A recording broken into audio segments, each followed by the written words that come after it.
Dragon এর ফুল কিভাবে pollination করা হয় বা পরাগায়ন করা হয় কিভাবে দেখুন।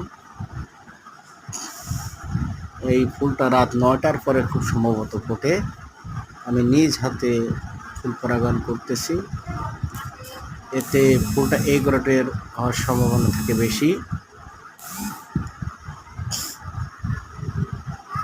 আল্লাহর রহমতে আমার প্রচুর ফুল ফলে ভরে গেছে বাগানটা। আরও যদি টায়ার বা কোনো পরামর্শ পিলারের জন্য বা চারার জন্য যোগাযোগ করতে পারেন আমার সাথে। স্ক্রিনে আমার নাম্বার দেওয়া আছে, এই নাম্বারে যোগাযোগ করলে আপনারা যোগাযোগ করে নিতে পারবেন। আমার বাসা ঝিনাইদহ, কালীগঞ্জ।